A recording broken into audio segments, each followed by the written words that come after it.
Guys, here comes the gaming test for the Lenovo Y700 4th generation that you've been waiting for. Let me clarify right at the start. I bought this tablet with my own money, so everything I say below is completely unrestricted. This time, I've also brought in the previous generation Y700 3rd Gen and the iPad Pro for comparison. I'll be focusing on performance, graphics quality, and touch controls to give you a comprehensive look at this tablet. As usual, I'll use the standard Elite mode in Meta as an example. First issue, the inch-in 610 aspect ratio still hasn't changed, so you can see the lower legs in-game. It's basically any large phone. The default graphics quality is still quite traditional. Android tablets are very blurry. However, after enabling 1080p resolution, clarity improves significantly, but it's still nowhere near as sharp as iPad Pro or Vivo IQ00 tablets. The tablet's touch response is very sensitive, but when you slowly swipe and pause, there's a sense of stutter.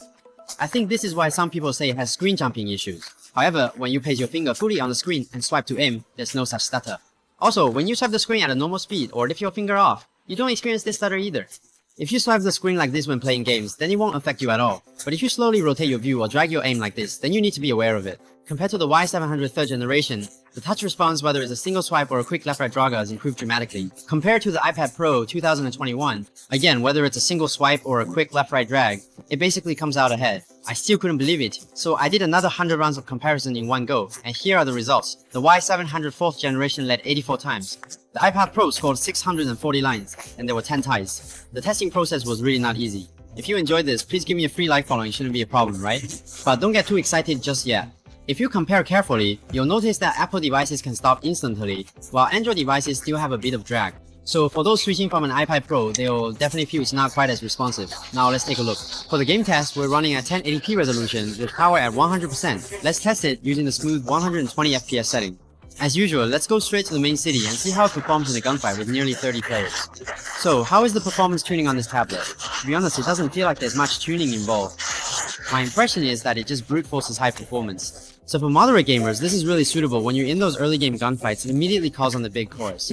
And the frequency of the super large cores is almost maxed out, and even later on, the lowest it drops to is never below 3.6 GHz, while the small cores never go below 2.8 GHz. This kind of scheduling is really just letting itself go completely different from the rest. With this kind of scheduling, if the game doesn't stick to 120 FPS the whole time, even I would have to start continuing.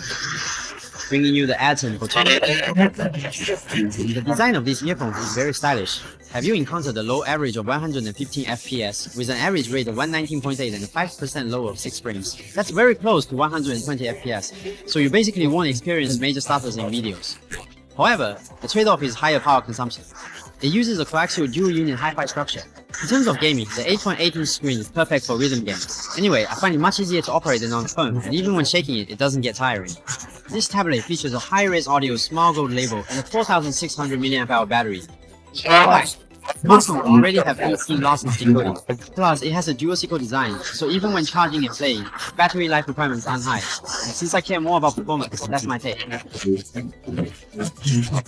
This is a purchase I made myself, and every opinion I share is not influenced by anyone. 50 pairs of adaptive noise cancellation effects can be achieved. It's more than twice that of a smartphone because of the Lenovo Y700. It also has a 3 microphone AI noise reduction feature.